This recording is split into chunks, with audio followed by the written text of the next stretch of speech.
ایک مرتبہ حضرت عمر بن عبدالعزیز علیہ الرحمت کے دور حکومت میں کہیں سے کچھ سیب آئے، آپ نے مسجد میں بیٹھے ان کو فوری طور پر تقسیم کرنا شروع کر دیا۔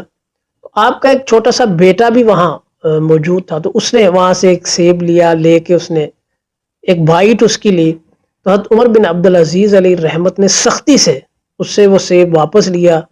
وہ بچہ روتا روتا اپنی ماں کے پاس گیا، ماں کے پاس جا کے اس نے اپنی خواہش بیان کی اور بتایا کہ والد نے کس طرح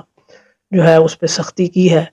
تو ان کی جو والدہ، وہ ایک خلیفہ کی پوتی، ایک خلیفہ کی بیٹی، ایک خلیفہ کی بہن اور ایک خلیفہ کی بیوی تھی، حضرت فاطمہ۔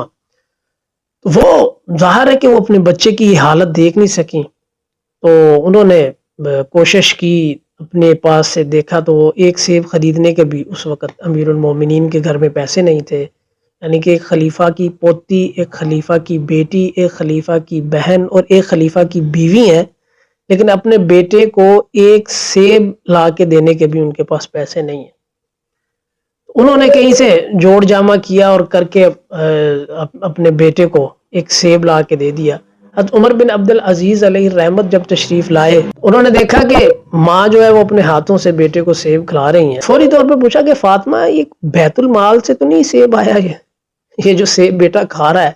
یہ کہیں بیت المال سے تو نہیں آیا؟ تو پھر ماں کی ممتا تھی، اس نے وہ ایک ایک لفظ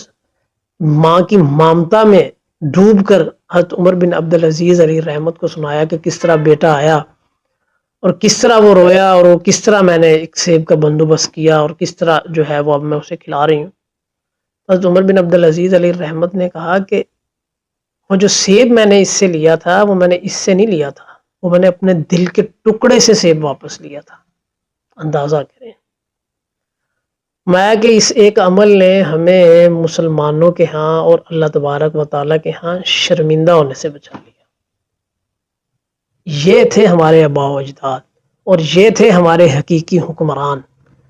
ان کے نقش قدم پہ چلیں گے تو ہم ترقی کریں گے، کہ جہاں حکمران یہ ہوں گے اور پھر پوری سلطنت میں کوئی زکوٰۃ لینے والا نہیں ہوگا، پوری سلطنت میں کوئی بیوہ بھوکی نہیں سوئے گی، پوری سلطنت میں کوئی یتیم بچہ اپنے باپ کے نہ ہونے کی وجہ سے تعلیم سے محروم نہیں رہے گا، پوری سلطنت میں کوئی یتیم بیٹی محض اس وجہ سے اس کی شادی نہیں رکے گی کہ اس کے سر پہ جو ہے باپ کا سایہ نہیں ہے۔ اس طرح کی حکمران چاہیے، یہ والی حکمرانی چاہیے، پھر سلطنت میں کوئی بھوکا نہیں سوئے گا، کوئی انسان کیا کوئی جانور بھی بھوکا نہیں سوئے گا۔